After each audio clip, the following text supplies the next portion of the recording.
Good afternoon, 49er faithful. It is Friday. Hopefully you have a job, but if not, then you got nothing else to do. Quoting the great movie Friday, I am your host, Rob Schuh. Very excited to be here talking with my guest today. We have the esteemed Jack Hammer of the Santa Rosa Press Democrat. Jack, how you doing, man? I'm great. How you doing, Rob?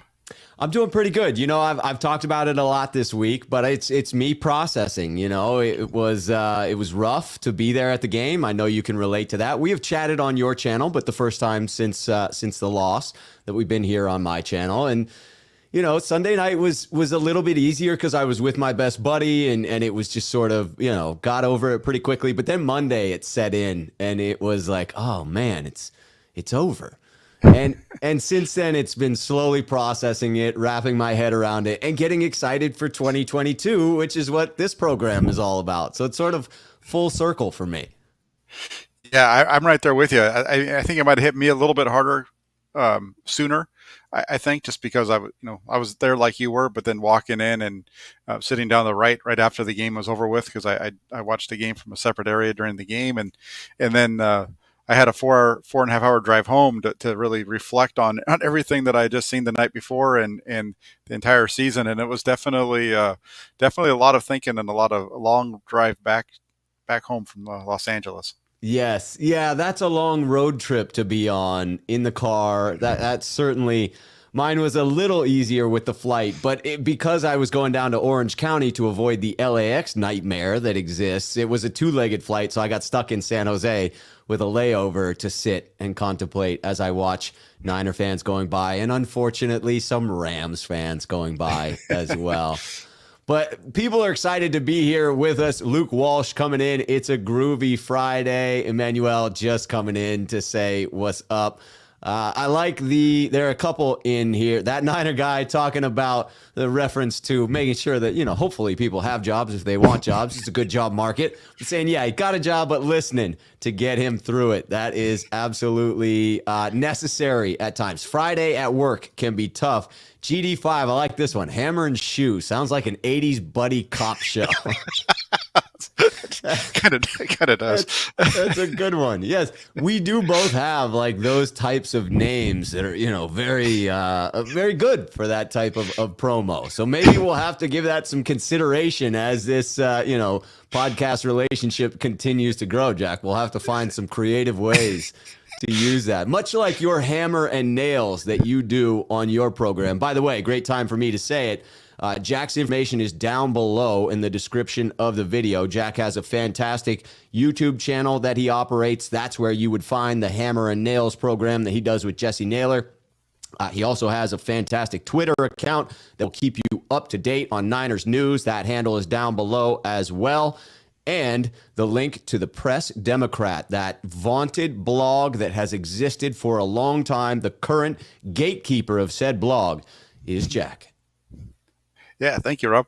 Yeah, it's there's a lot of stuff going on over there, and I just threw up my mailbag column for the week, so that should be posting pretty soon. So some of the stuff we're going to talk about today, funny that it shows up over there because that's stuff that people have been asking about, and then also some of the stuff about the game as well. So I think it'll be pretty interesting. Yes, I would guess that there are some spicy questions that found their way into the mailbag. People are very volatile, as you might expect after the end of a season like that, both good and bad, right? I found that to be true in my own mailbag this week. I look forward to going there and reading that this afternoon. I'm soaking up. I'm back to the point where I'm soaking up all the Niner stuff. There were 2 days where my dad was like, "Did you read that article?" I was like, No, I have not read that article, nor do I plan to read that article. I am protesting Niners coverage for a couple of days. I needed that.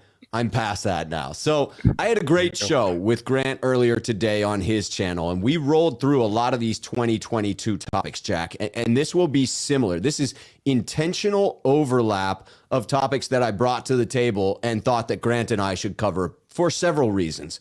One, I think a lot of these topics deserve a deeper dive. And so for those that were there on Grant's program, what you're going to see here are similar topics, but from a different angle and going down just a little bit deeper. And I wanted to make sure to get your perspective on a lot of these, because I think getting more voices on an issue creates a clearer picture. It creates a more succinct view of what's going on. And then let's be honest, what we're going through today in looking forward to 2022 are the steps that are in front of the 49ers. There are only so many things that are going to happen in this offseason, and it's important that we drive them home so that 49er faithful know exactly what to expect in the offseason and what to predict that the 49ers might do at each of those key junctures. Yeah, for sure. Yeah, there's definitely a lot of stuff, so let's just jump right on into it. Let's do it. But first, E. Kim wants to know, Jack, when's your next call-in show going to be on your channel? I'm going to need to start figuring that out because I need to get back to doing that on a regular basis. So I'm not sure if it'll be next week, but it's going to be coming soon. It'll most likely be on a Tuesday night, though. You heard it here first. Potential Tuesday night coming in soon. I look forward to seeing that. All right. This one is about, first, we're going to start with the two assistant coaches here for the 49ers, the two coordinators. We've got some news on both in that Mike McDaniel seems to be the lead candidate still for, or at least one of two, for the Miami job. And DeMeco Ryans has stated that he's going to return to the San Francisco 49ers. So I want to hit this, but the different angle on this one for Mike McDaniel is the potential replacement. So I know that you and I on Twitter, I put out, well, does this news about Miami change the possibility of Mike going there? And my assertion is that it might, that Mike McDaniel might view the workplace environment, the organization as a whole, the ownership there to be somewhat suspect, and that he might pass on it. But in response to that on Twitter was your statement that he probably would not, right? That and I'm guessing that's from, there are just 32 head coach openings in the NFL. If you get offered one, you're probably going to take it. Is that a correct assertion on your stance on it? Yeah, I think you have to look at it from that standpoint. There's only 32 of these jobs in the world, and if you're going to get that offer, you need to take it. And the other thing to take a look at is if you remember back in 2017, the 49ers were not a destination that many people looked at as being favorable. That's true. Especially after running out Harbaugh. They went through a coach in 15, another one in 16. Now you're looking for your third head coach in 3 years. And they were still able to reel in Kyle Shanahan. I know there were some things that they had to do differently in order to prove it to him that this was the place to be.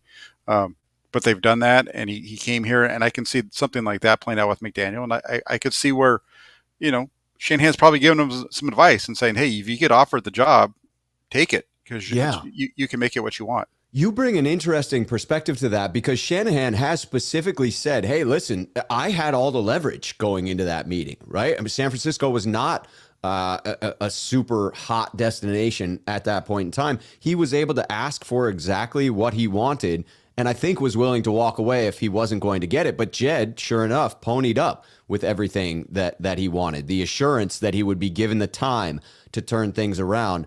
That's an interesting angle, because quite honestly, after this dumpster fire of a lawsuit, Miami's in a weak position, and they may just be willing to concede some things that would make it a more favorable position. But in this exercise, we're going to assume that he gets offered and accepts this position and focus on his potential replacement. The first question I have for you, Jack, is your opinion on how the loss might impact the 49ers, specifically in the run game. Do you get a sense that what we're seeing, the intricacies, are highly centered around Mike McDaniel, or do you think it's primarily Kyle Shanahan? I think McDaniel has a role in it, obviously, but it's primarily around Shanahan. This is his offense. It's always been his offense, and McDaniel's learned from him, but it's primarily coming from the Shanahan tree and from his dad and that zone-based running scheme. And some of the other things they've added might have come from McDaniel, but at this point, I feel like they have enough around it where as long as Kyle Shanahan's here, the offense should be able to continue to function and grow like we've seen.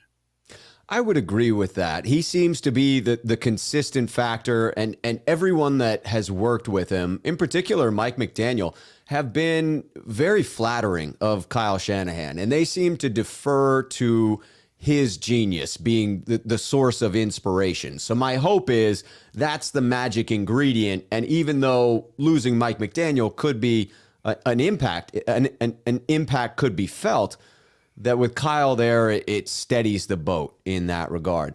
Now, when you look to replace Mike McDaniel, do you immediately go to, well, Kyle Shanahan has done a great job of grooming from within, and it should be a candidate coming from the 49ers existing staff? Or would you want the 49ers to have more of an inclusive search that brought in some fresh blood? I think it'd be good for them to bring in some fresh blood. I mean, I know I don't think that's what the direction that they're going to take based off of what Shanahan said at the press conference on Tuesday, I believe it was. Right. But I would think that at some point it would be nice to have some guys coming from outside the organization. I know they did that a little bit on the defensive side last year, to bring some guys over to really, I think part of the reason they did that was that they wanted to have some guys with defensive coordinator experience around DeMeco Ryans with that transition. So it would be good to see some of that take place, even if it's hired from within. As far as the offensive coordinator, maybe having a position coach or two that are coming from the outside. Maybe that's the direction of why you're seeing the change at tight end. Yeah, that would be interesting. I see it as, so Shanahan mentioned Bobby Slowick specifically, who is currently, as I understand it, the passing game specialist. It will be interesting to see if he sticks with this one offensive coordinator role, or if he goes back in time a little bit to where he has the passing game coordinator and the run game coordinator, and there's not really one head there. And in that instance, you have other internal candidates, Brian Fleury, Leonard Hankerson, or the interesting one for me is Clay Kubiak, because you mentioned it. Kyle Shanahan likes to have his offensive coordinators get a background in defense so that they're looking at designing offensive schemes based around what defenses are doing in response to defenses. I think that coincides with Kyle Shanahan's belief in attacking the weaknesses of a defense and scheming an offense around that, so that when you smell blood in the water, you can pounce on it. And obviously, Clay Kubiak, people recognize that name. That is a direct descendant of head coach Mr. Gary Kubiak, who goes back a long way with the Shanahans. That's an intriguing name to me. But the other component that I wanted to bring up here that I think is potentially interesting, and at least something to consider, is bringing in some new blood, because it feels like a little bit like doing the same thing over and over again and expecting different results, right? That we have seen the 49ers and Coach Shanahan specifically get tight in a lot of these big games. And to me, bringing in new energy, bringing in a bit more of a, not to simplify it, but a rah-rah style of coach, much like he had when he had Sean McVay on the roster, might provide a little bit more of a charge for Kyle and inspiration in those moments where the game seems to tighten up on him. Yeah, there's definitely some that's definitely a good point that you make there, because we have seen some of those issues with Shanahan throughout his time as a coordinator and as a head coach. And so maybe surround yourself with somebody who's from a different branch, of the tree, kind of, so to speak, would help get you revitalized in a way, and kind of maybe throw some ideas at you that you haven't heard before. And it can help you grow and become a better, coach and coordinator and so on. So definitely, moving outside of where they are right now would be a good thing. Yes, I think that something could be gained from that. I'm not saying it would be a bad move to promote from within. I love that that style, that building coaches within the ranks and then promoting them up. I love that. That's a great way to promote talent and to incentivize people to come to your organization and take some of those lower positions because they're going to be experiencing growth.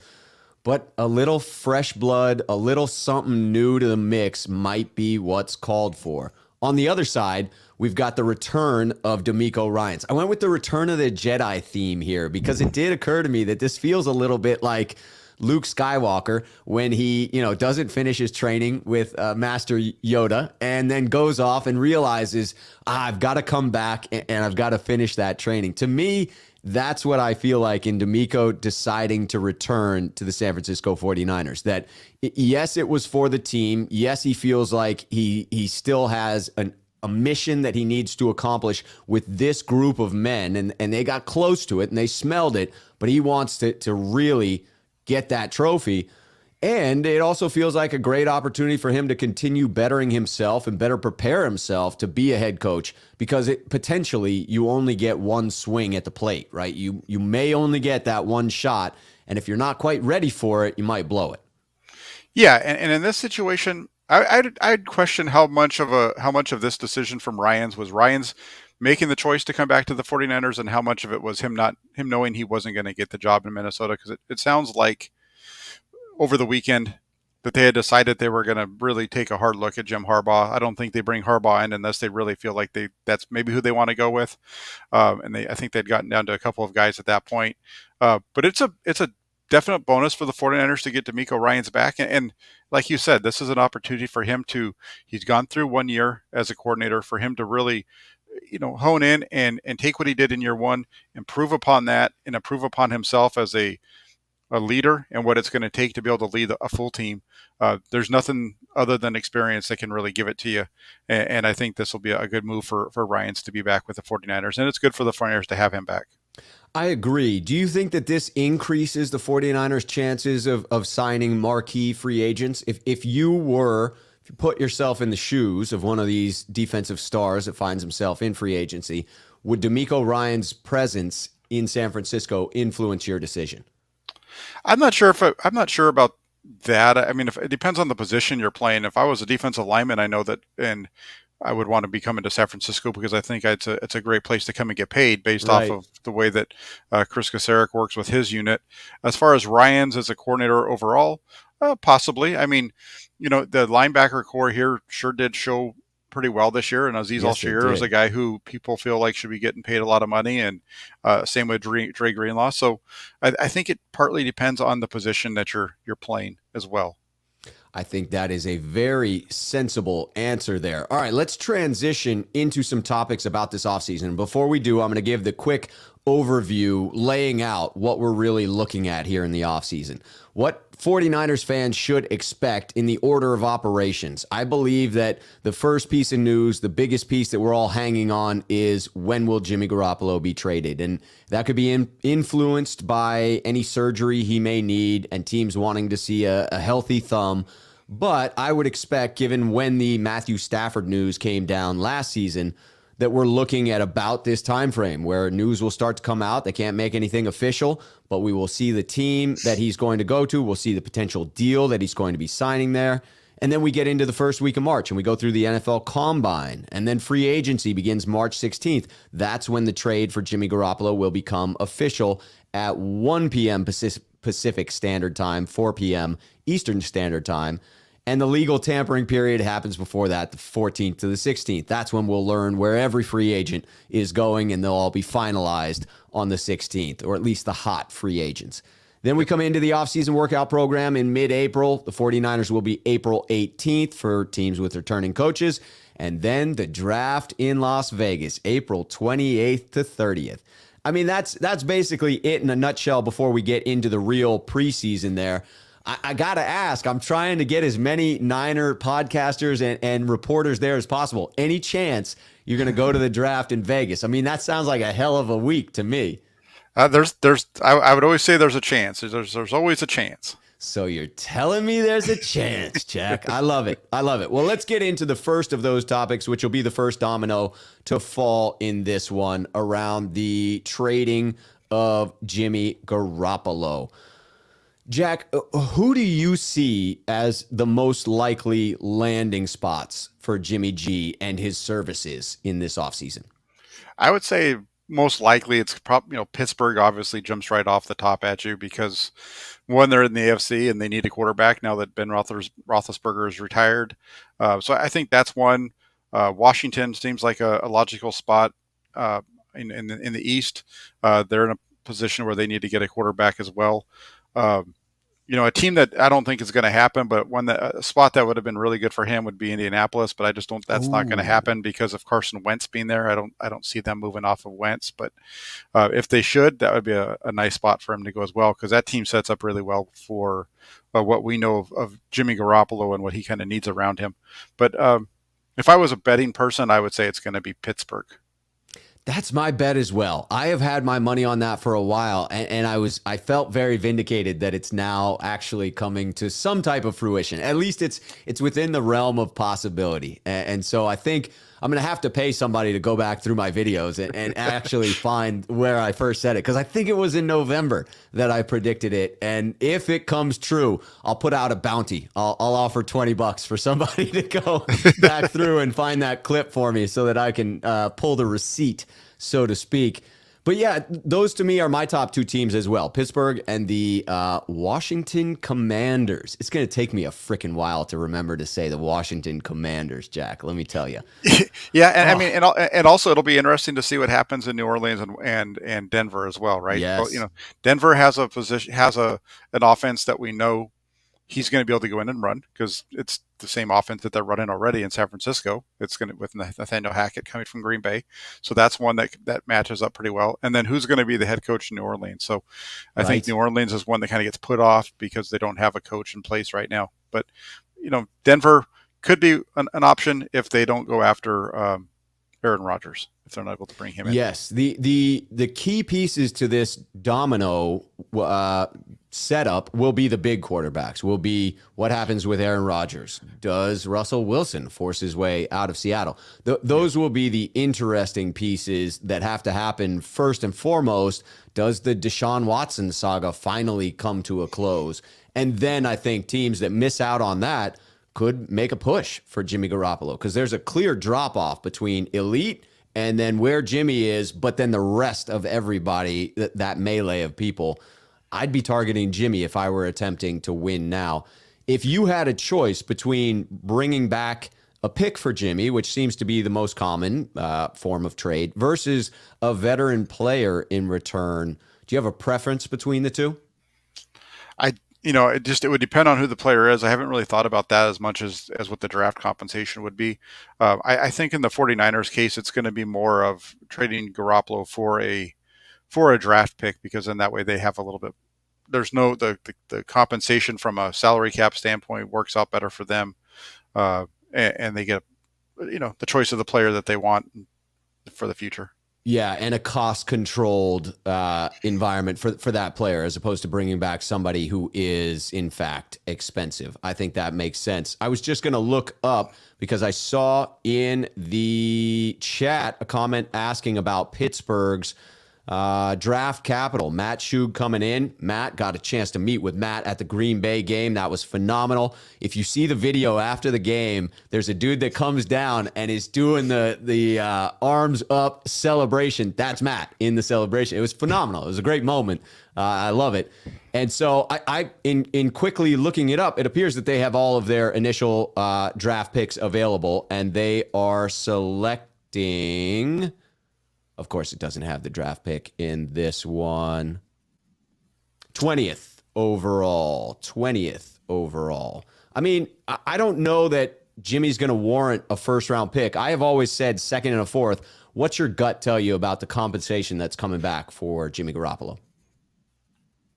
For me, my gut tells me that the 49ers are going to start looking with – they're going to take the Carson Wentz trade from last year, and that's going to be kind of their starting point. I don't think they're going to want to really go below that. I think if you look at Carson Wentz and Jimmy Garoppolo, you have guys that are very similar in what they can accomplish and what they can do. And so I think what you're going to see is the 49ers go after maybe getting a third-round pick for this season with a conditional second-round pick for the following year.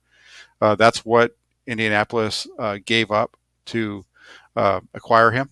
And so I could see that being the direction that the 49ers try to go here. That makes sense. If we're talking about this year's draft capital, would you say that's about the cap you see at a third? Yeah, I don't see anybody wanting to give up a second for Garoppolo, unless it's at the end of the second round, maybe, but I think it's more likely it's going to be in the third. All right. We will have to see on that one. I'm keeping my fingers crossed for that second this year. The interesting piece is Jimmy Garoppolo doesn't get a say in it, right? I mean, his trade clause, no trade clause, or trade approval clause, whatever you call that, it expires at the end of this league year. But any team trading for him, if they don't want a one-year rental, is looking for someone where they can extend the contract. And so he does need to negotiate in good faith. So it occurred to me that he really does have some leverage in this. If he does not want to work with a team and his camp refuses to negotiate a new contract, that draft capital would go down substantially because he would become a one-year rental at that point. Yeah, he definitely has some leverage. I mean, we know that the 49ers are going to want to work with him to a certain extent as far as where he goes, and that his camp is going to be involved with figuring out a landing spot for him. So there's definitely going to be some input from, I think, Jimmy Garoppolo on the location or locations that the 49ers are working with to get this finalized. Very nice. I look forward to seeing how that actually comes out. I hope they do consult with him. I hope he's happy wherever he goes because I have respect for Jimmy Garoppolo and I wish him nothing but the best. But now we need to look at what the Niners can do with those assets and specifically what needs they have to address. I said earlier on Grant's program that my top 5 as far as positional needs for the San Francisco 49ers, I have at number 1 that bookend speed edge rusher. That to me is the most important component to the 49ers defense, what really makes them run. And then I have cornerback depth behind that, offensive line depth behind that, backup quarterback at 4th, and safety depth there. What are some of the positional needs that you think are paramount for the San Francisco 49ers to address this offseason? I think the first one, and it's going to be tough for them to do, but if they can find a number 1 corner, if they can find a true number 1 guy that can play there, then that's what you go after. Again, those guys are going to be really expensive. I don't know if there's even going to be one that's available through free agency. And with where the 49ers are drafting, you're not going to get one. You don't usually get a top of the line cornerback at the end of the second round or third round. Not unless you get real lucky. Right. And so I doubt that's going to work out for them, but that would be number 1. And then beyond that, I think they need to get more interior pass rush, especially if they're not able to resign DJ Jones and or Arden Key and bring those guys back, because they definitely need some more push up in the middle. Then I have a slot corner there because they have Deommodore Lenoir if they don't bring back K'Waun Williams, but I don't think you're going to want to leave him by himself. So I think you're going to want to bring in somebody to compete with Lenoir. Then it goes safety, center, linebacker. I don't get to edge rusher till towards the bottom. I just feel like they have. I don't see them moving off of Samson Ebukam, and I think they're pretty happy with having Bosa and Ebukam on the edges as their starters. So I think that's a spot where you bring some depth in. That's where you're going to have a guy like Jordan Willis. You go after him. He's an unrestricted free agent, so going after bringing a guy like him back. I don't see them spending big money on a defensive end, or even going after him early in the draft. And then obviously the veteran backup quarterback, and I say tight end as well. I think they need to bring in another tight end. They only have Ross Dwelly's an unrestricted free agent, I believe, after this season. And then they do have Tanner Hudson who they picked up from Tampa Bay before the season, and he's been on their practice squad throughout most of the year. And then Jordan Matthews as well. But I think if they can find another tight end, that would be a bonus for them as well. Now, so you bring up a couple of interesting points. The one is center. I think this is when you have to bring in somebody as a center so that he can take over next year, assuming that Alex Mack does not continue on, right? That we don't re-sign him beyond this year.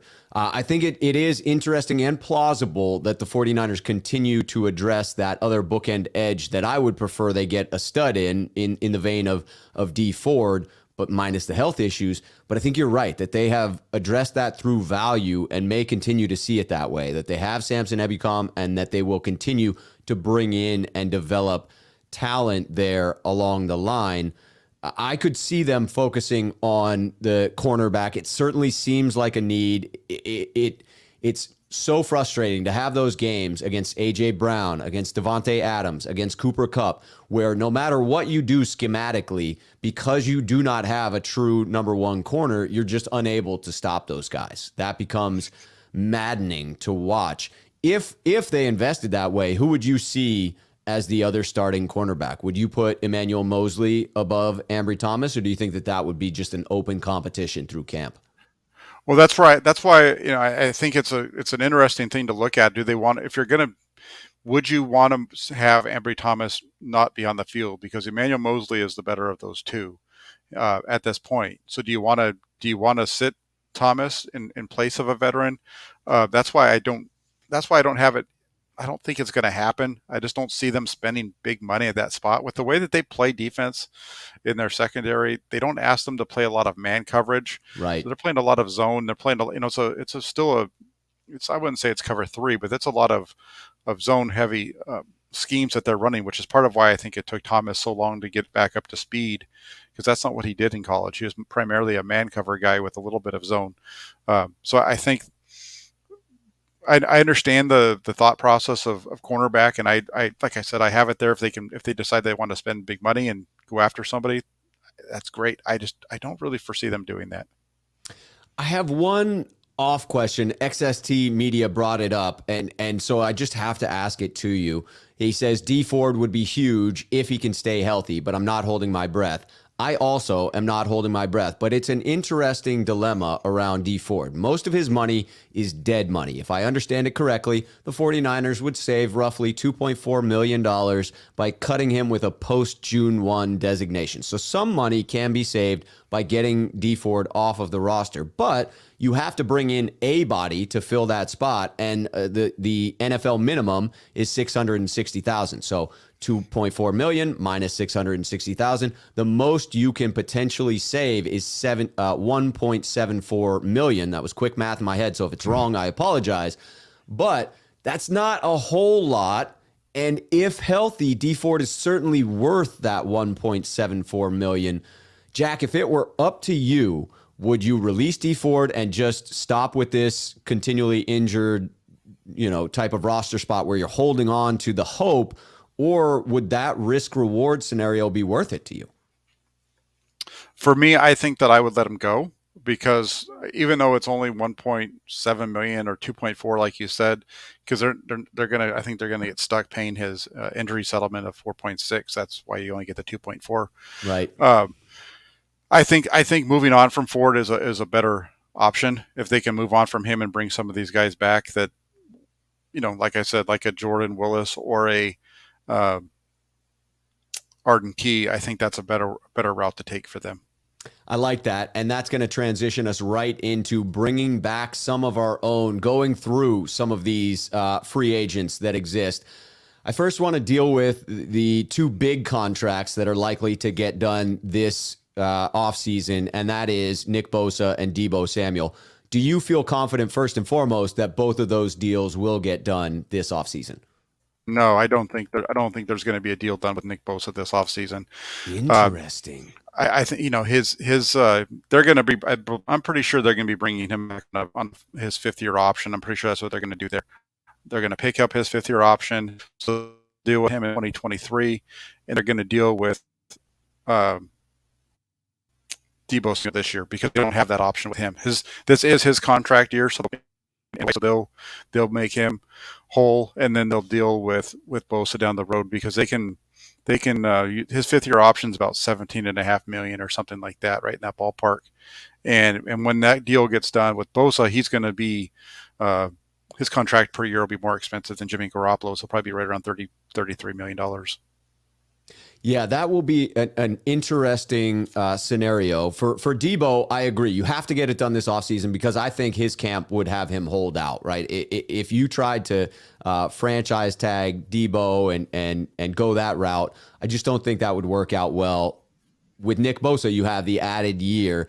I do think that would be a poor gamble on the 49ers' part. If he's not healthy the entire year, they would save themselves some money. But if Nick Bosa is healthy and then the cap explodes, I think they could end up costing themselves there. I'm not discounting that might be their strategy, because I think you've got something there, that they're going to focus on the one big contract and not both. My hope is that they address both, because I think you'll give value. And maybe that's why Nick Bosa's camp may actually want to wait 1 year and get it done next year, so that they have another healthy season. They have more defensive ends setting the market, because Bosa is just going to reset it whenever he comes out, and you'll have an exploding cap in 2023. Well, that'll be interesting. I view it as, Deebo Samuel probably somewhere in the neighborhood of 21 million, and then around 30 million for Bosa. And you had said a similar figure for Bosa, if I had heard you correctly. Is that right? Yeah, somewhere in the ballpark of 30 to 33, right in that range. Because there's no defensive end right now that's at that number, so I think he's going to be the first to kind of reset that market. And then where would you put Debo? Did you put a figure on that one as well? I didn't, but it's probably going to be in the $20 million range, maybe low high teens, right in Yeah, that ballpark. that makes sense to me. When I look at the comparable contracts for people that have just got it done, that seems to fit. Yeah, Bringing and in, I would expect too. Just real quick, I'm sorry for cutting you off, but I would no, quite all expect right. both. I'd expect both of those guys to get like a, they're going to be done as extensions, but with 5 new years added on for both of them, probably because that helps with spreading out that hit. Yeah, right. So that you can do a very big signing bonus, but prorate it over a considerable number of years.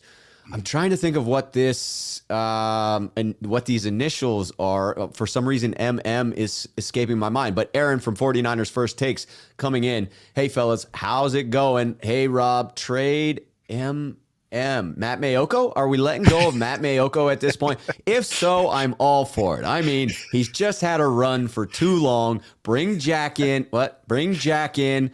He can fill in for Matt Mayoko, and we'll go from there. Mike McGlinchey. Yeah. I don't, with Mike McGlinchey, now that that's clarified, now that the cobwebs are out of my head, I don't see that as a potential move. Coming off a big injury with the fully guaranteed 5th-year option, I believe the Niners have him play out the season. How about you, Jack? Yeah, I don't foresee a trade with McGlinchey. They need Mike McGlinchey to start with anyway. I think that they got through the second half of the year without him, but they would have been better off in the playoffs if they had Mike McGlinchey healthy.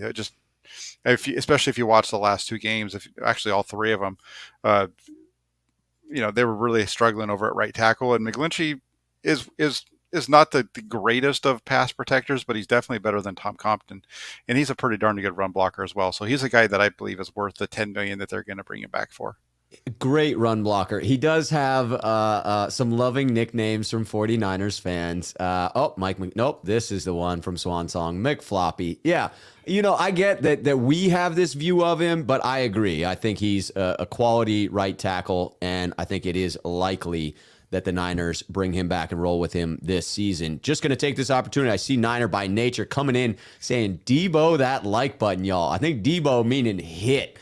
The contact from Bosa Samuel. Just going to take this opportunity to say, if you enjoy the content, please do hit the like button. Help Jack and I magnify the views on this thing, and subscribe to my channel. Head over to Jack's channel, subscribe to his, because his information is down below in the description of this video. All right, let's get through. I gotta say, if you look at the comment over there by Melvin a few minutes ago, he says he has a good one. He says, "Hammer and Schuh, attorneys at law, will hammer them in court.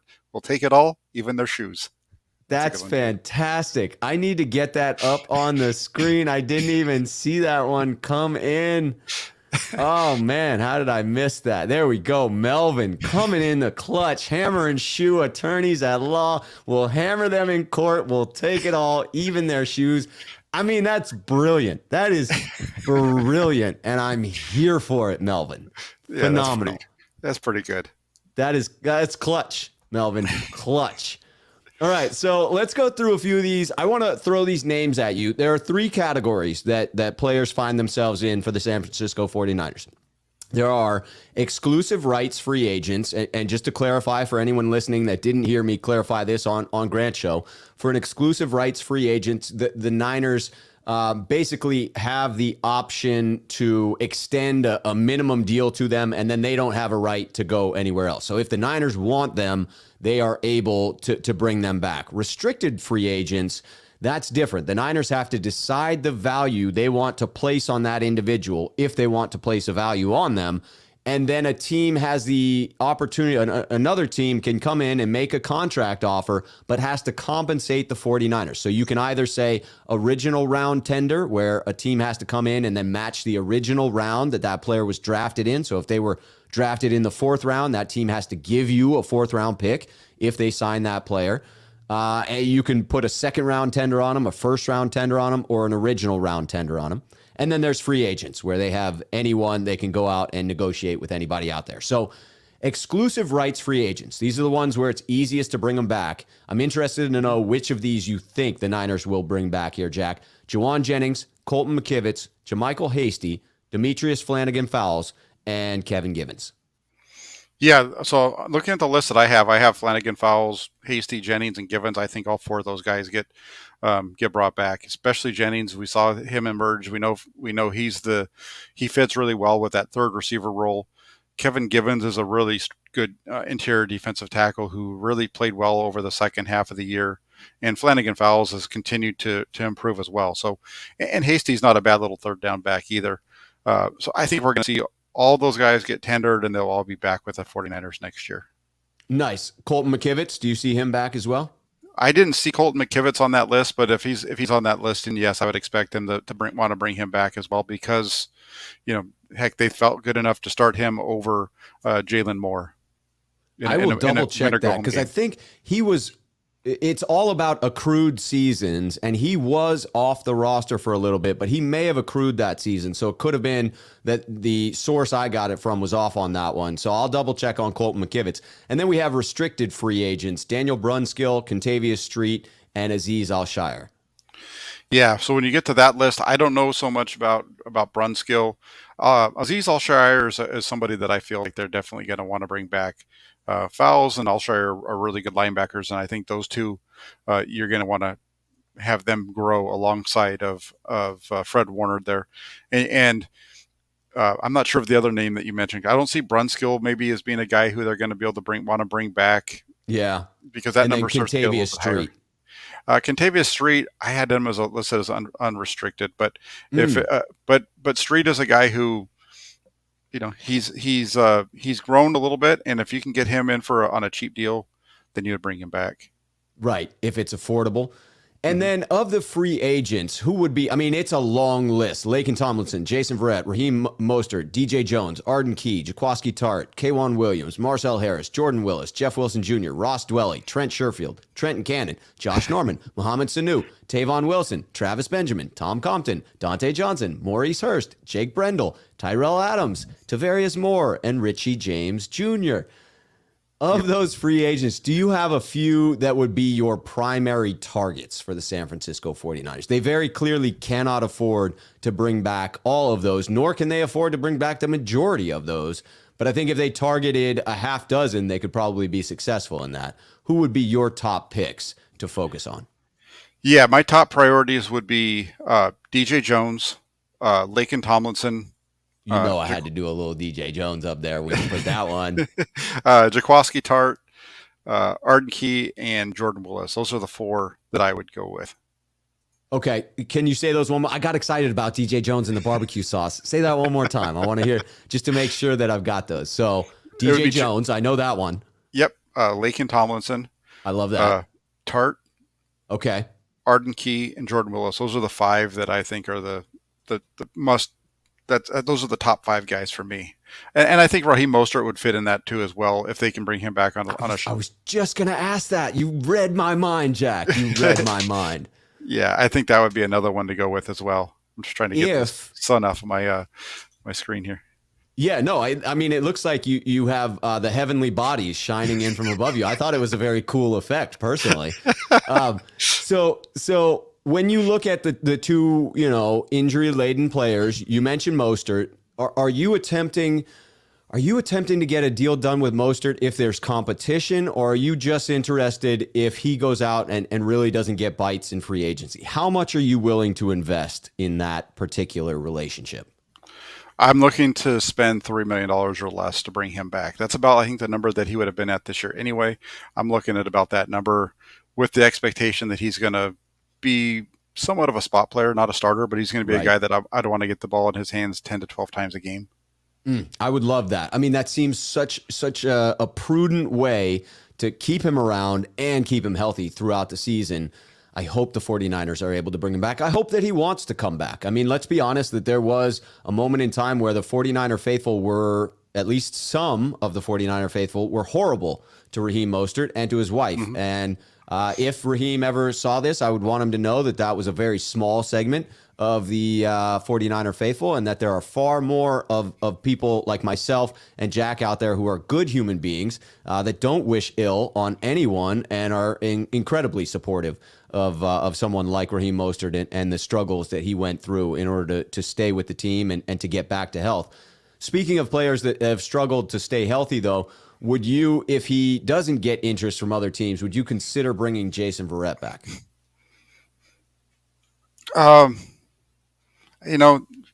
Sure, that's a guy that you might want to bring back if you're able to get him on a veteran minimum type of deal. Let him try to compete for a spot on the roster at the back end. I don't think you're looking at bringing him back in to be a starter, though, necessarily day one. I like that. I would not pencil him in as a starter. That to me was the flawed plan coming in. What was believing that you had it locked down by having him penciled in as one of your starters, not investing more in the depth. I mean, it's hard to say that because the Niners did invest in the cornerback position over this past offseason, just as evidenced in hindsight, not quite enough. There are some other names on that list that are interesting to consider with K'Wan Williams, likely not to come back and maybe not drawing interest from the 49ers. You wonder if Diamador Lenore steps in or whether the Niners try to address that through another veteran presence there. With Ross Dwelley on the way out, I do think the 49ers have to look for a second tight end. Do you think they dip their toe into the better pool of tight ends of like a Dalton Schultz level, or do you think they address that with more role players? I mean, they flirted with some big names in the past couple off seasons. That's a position where I would say going after a guy like a Dalton Schultz or something like that would make sense. And you mentioned it. They've looked into some of those higher price second tight end type of players last year, and I would like to see them maybe take a look at that. I think if you look at their tight end room, you have George Kittle and you have Charlie Warner. Those are your 1 and 2 right now. But I would like to see it be George Kittle, Dalton Schultz, and Charlie Warner, and have that be that'd be great if you can afford it, right? And if not, then I say you're either going to be drafting a tight end later in the draft to kind of compete with those guys, or you're looking at Tanner Hudson or Jordan Matthews to be your third tight end off the bench. And would you see Charlie Warner? I mean, is he considered the second tight end at this point in time? It sure seemed like he was. It seemed like as the season went along, he became the second tight end on the field more and more instead of Ross Dwelley. Yes, it did seem that way. Just keeping my eye on the comments for some relevant ones as well. If you see the Niners move on from Jaquiski Tartt, just to take a moment to address one comment I saw in the chat, I have to stick up for Jaquiski Tartt. I am so impressed by him standing up and taking it square on the chin in regard to dropping that interception. I thought he was so transparent. I thought he was so humble in that presser. And I thought he shared at a level that not many athletes are willing to do after they've made a mistake of that caliber. And I have so much respect for him in doing that as a human being and a football player. But if he gets interest from another team or the price tag just doesn't work or the Niners decide that they're moving on there, would you see a more likely fill in Hufanga, or do you think the Niners would re-sign, goodness gracious, Tavarius Moore? Ooh, that's a good question. I think that the problem with, I know folks really like Talanoa Hufanga. The problem that I see there is he's not a guy that you're going to want to put in man coverage very often, or even really. And he can play single high safety, and they used him in that way a little bit last year. But that's not where his strengths are. His strengths are more as a box safety. He's more of your third linebacker type of a guy in a way. He can play up top, but you don't want him to necessarily be there. So I feel like the 49ers are going to want, if they can't bring Tartt back, they're going to be looking for a safety to bring in at some point, either through free agency or the draft. Because I don't think that they're going to just say, well, we got Talanoa Hufanga, we don't have to look at that position at all. Right. That would seem a little imprudent. That Niner guy coming in with a very interesting super chat here. Feel like they should have Verrett as the backup to Mosley and Ambry. Bring a vet slot guy to replace the loss of our K'Wan Williams.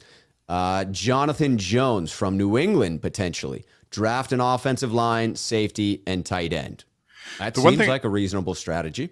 The one thing I will say about whoever it is that they bring in to play the slot, the guy that they bring in there has to have the ability to tackle, and so that'll be one of the things to keep an eye on. Even with Diamante Lenore, is he a guy who can play down inside like that and be willing to stick his nose in the run game? Because that's really where K'Wan Williams changed the game a little bit for the 49ers, because he wasn't afraid to go in there and make those tough inside run fits, and so any free agents they bring, any guys they're drafting into that role, I would want to take a look at that and see if if they had the physicality to pull that off. Yeah, that was absolutely the strength of K'Wan Williams' game, and something that is absolutely valued across the board for the 49ers. The ability to run block or tackle in the run game. Those are strengths that Kyle Shanahan and John Lynch seem to covet in their players. All right, let's transition a little bit to talking about the draft assets first to preempt this next topic about buying or drafting your talent. Just want to refresh people's memory for the San Francisco 49ers. They do not have their first-round pick. They traded that in the package that brought in Trey Lance. They do have their own second-round pick. They don't have their own third-round pick, but do have the compensatory pick that they got in the duality of losing Martin Mayhew and Robert Saleh. So this is the second of those third-round picks being compensated for the loss of those two minority candidates. Then they have their own fourth and fifth. They do not have their own sixth, but they have the sixth they acquired from the Broncos in a trade, and then have 3 seventh-round compensatory picks. 8 draft picks overall. And those are their assets going into it. So that's what they're playing with. But now let's talk a little bit about strategy for the 49ers, because they obviously cannot fill all the holes on their roster with those 8 draft picks. Even if they trade back a little bit and acquire a few additional draft picks, the 49ers, after shipping out Jimmy Garoppolo, will have 30 players under contract. They will need 23 just to fill out the 53-man roster. When you're looking at position groups, are there specific groups where you would say that it's better to acquire those players through free agency to bring in a veteran as opposed to drafting for that particular position group? Or do you see it as a case-by-case scenario? It's a little bit of a case-by-case scenario, but I think, like, if you're looking at quarterback, for example, as one where if you can get that guy through the draft, that's the way to go, because it's such a value to you in terms of the salary cap implications. You save so much. Right. And so that's the biggest one. Beyond that, you're starting to look at, your running backs aren't really guys you're going to want to get in the first round, but defensive linemen, I think are offensive linemen, defensive linemen, receivers. Those are all kind of spots I think you're looking in round 1. When you think about bringing in a cornerback, it's my assertion that because of where the 49ers are and the fact that I believe that they are competing right at this point, if I had a choice between, if I wanted to address 2 positions, edge rusher and cornerback, I would go edge rusher, speed edge rusher in the draft. I know you don't view that as a need, but just a hypothetical. Speed edge rusher in a draft, because in that second round pick, I feel like you can still get value. But I would go for a veteran cornerback because of that presence that they bring, because of the veteran savvy that they can apply to that role. That seems more valuable to me in that instance. Would that make sense to you? Yeah, that would make sense. And you sound like John Lynch, because that's what he does, right? That's what the 49ers have done since this regime took over in 2017, is they've drafted high with their defensive linemen, and they've taken the kind of, I wouldn't say scraps, but they've taken their DBs either off of the free agent market or taking them later on in the draft, round 3 or later. Look at what they did this year. They started off with Jason Verrett. He got injured, and then they went to a guy who was on the street when the season started in Josh Norman. So, and they continually churn that out. I mean, look at what they did against Green Bay. Dante Johnson was the starting cornerback there. In week 18, they had Dante Johnson starting in the slot, and then when Dante Johnson, when I think it was Tart got injured, all of a sudden now you have Dante Johnson playing safety, and Descartes Arquez Denard playing in the slot. So there's a lot of guys who can fill in the roles in the secondary if you have your front 7 built the way the 49ers do. Yeah, that has been their roster building strategy. All right, this is a quick hitter right here. But as far as trades, obviously Jimmy Garoppolo is a big trade that is scheduled to happen at some point this offseason. I could see a scenario where you potentially move a couple of players at some point. Dre Greenlaw does jump out to me as you have a little bit of a glut of talent in that linebacker room, and you can only make use of so much of it. That being one example, do you see any other names on this roster that Niners fans should keep their eye on as potential trades to bring in cheaper assets, whether it be draft picks or just move that player for a cheaper individual? I'd be interested to see what they do with Eric Armstead. Ooh. Just because of where he is in age and where his salary cap is getting to, I think he's a target for them to redo his deal to start off with. So do they want to extend him to lower his cap number for the next couple of years, knowing that eventually they're going to have to pay it? Or do they want to see what they can get from him in the trade market and maybe get they got a first rounder for DeForest Buckner, but maybe can I get a second for Eric Armstead and offload that contract? I mean, that would be a good deal. Would you suspect that they would explore the trade options first and then go to renegotiation of the contract? Or would they feel out that contract negotiation and then if it's not going the way they want it to, look into the trade market? In my estimation, you'd want to see if you could what they're willing to take, and if he's not willing to maybe meet you at your number, then maybe that's when you move off of them. But again, this is highly speculation, but that could be a name that you'd see move. I like it. Further speculation before we get to our final point here around the backup quarterback strategy. I don't think that the Niners are going in with Nate Sudfeld as the primary backup in this one. Do you believe that the 49ers would pursue a strategy of bringing in one of the pricier vets? I talked about this on Grant's show. Tyrod Taylor had an incentive-laden contract, yes, but had the potential to make $12.5 million this past year, and Andy Dalton up to $13 million with a higher base salary of closer to $10. So to bring in a savvy vet like that would eat up a big chunk of what the Niners have available to pay free agents. Do you think they go that route to have the vet presence, or is it possible Kyle Shanahan drafts someone this year to bring in a cheap fill-in at backup? I think, because Sudfeld is an unrestricted free agent. So I would say the 49ers could possibly draft a quarterback this year for as a long-term backup solution kind of thing. But I think they're going to be going the free agent route. I like that. A savvy veteran. Do you have your eye on anyone in particular, and how much the Niners should allot to that position? Okay, so the three names that come to my mind right away, there's one that I hadn't thought about until yesterday, but there's three that come to my mind. All three of these guys the 49ers were interested in last year. Number one, Teddy Bridgewater. I like that. They looked into the possibility of trading for Bridgewater last year, chose not to do it. The other name you already mentioned, Andy Dalton. Dalton is a name who they were, supposedly really interested in last year, and that, according to the reports, Shanahan was really frustrated that they weren't able to bring him in. And Andy probably didn't help his contractual negotiation for next year with his play this year. So it could be that he's slightly more affordable this year than last. Right. Plus, he was $10 million last year. I don't see him getting anywhere close to that this year. And then the third one is also another guy that they were interested in last year, and that's Joe Flacco. Ooh.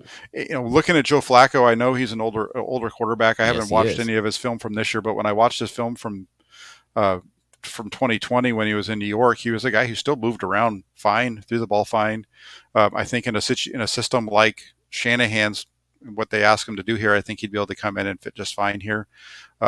We know that he knows how to work with young quarterbacks. Wasn't he in New York last year working with yes, he was. Zach Wilson. Up there? So, I think that's why they were trying to bring him in here. I wouldn't be upset with Flacco being my backup. No, I mean, really, you're hoping that Lance is healthy the vast majority of the year and that you're just counting on your backup to win 1 or 2 games. That's the ideal scenario. If you're counting on your backup for over half the season, your season's probably shot anyway. And so I think it is reasonable to go for that vet who's capable of winning 1 or 2. Yeah, and that what you just said is what we've heard Kyle Shanahan say the same thing as well. And then the other name, and this was brought up by Jesse last night, and I think it's a good name, is Marcus Mariota would be another one. I worry that he's a little too expensive, but he would be top of my list if we could bring him in. What do you have an idea of what he might earn? I mean, I would think 10 million would be a reasonable figure for him. I think looking at his average annual value, I think it was under $5 million with his previous deal. So I think that he would work out fine for the 49ers. That would be a top target for me. All right, we're going to hit this last question very quickly. But before we do, I want to remind people to go subscribe to Jack's channel. Go bookmark the Santa Rosa Press Democrat. All that information is below. And like this video before you head out if you enjoy the content. If you don't enjoy the content, what are you doing still watching it right now? That's the question I really have for you. All right, let's get into this quick hitter style. Just give me your high-level thoughts on, should Niner fans be very patient this coming season?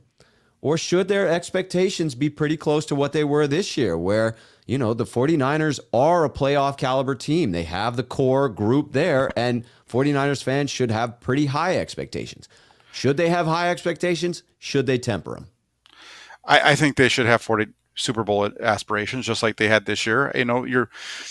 It's funny. You go and you look at this situation that the 49ers have here, and what they did with Jimmy Garoppolo and with Trey Lance. It's very similar to what Kansas City did back in the day with Alex Smith and Patrick Mahomes. And in Patrick Mahomes' first year as the starting quarterback in Kansas City, they got themselves all the way to the AFC Championship game before losing to Tom Brady in overtime. So I think that's where the 49ers are right now. If you look at this roster, I know we just went through a whole bunch of names that are going to be changing, but all of their top players are still going to be back. So I think they're going to be able to still be competitive while they reestablish this roster for 2022 and build it up into 2023 when that salary cap number starts to work more in their favor. Yes, that list of players is very long, but remember, you only need 22 starters, right? I mean, for offense and defense, just 22. Now, some of those names that we listed off were some starters, so there are a lot of pieces that need to fall into place for the 49ers. But, Jack, I agree. The core of this team remains intact. Lance's abilities were enough on tape for me to believe that he can fill in for Jimmy Garoppolo. I'm with you. This team should be contending for the Super Bowl next year and for several years to come. I mean, that's what I'm excited about, is a roster building strategy that has the 49ers relevant now and into the future. I'm pretty damn excited about it.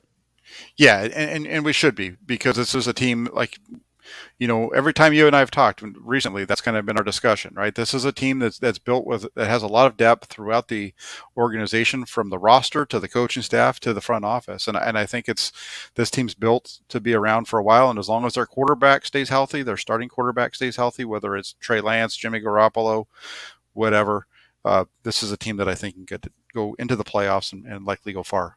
That's beautiful. I love your optimism. Jack, do you have any upcoming shows that you want to plug? Any live streams coming up already on the calendar? I don't have anything on the calendar, but I might jump on tomorrow to do my mailbag episode, just to go through the ones that don't make into the column today. But definitely would be something to look at. You can follow him on Twitter. See that handle right down there, Jack Hammer NFL. Follow him on Twitter, and then you'll know when he goes live tomorrow for that mailbag. Like I said, I'm guessing there'll be some spicy stuff in there at the end of season mailbag. Jack, it is always a pleasure having you on the program here. Thank you so much for joining me. Yeah, thanks for having me. I love coming on and chatting with you. Most definitely. We will make this a regular off-season thing. I will be back. I don't actually know the next hard time I'll be back. Follow me on Twitter. I will probably be live at some point this weekend, definitely on Monday night at the 5 o'clock spot. So follow me to find out more. But until then, cheers, 49er faithful.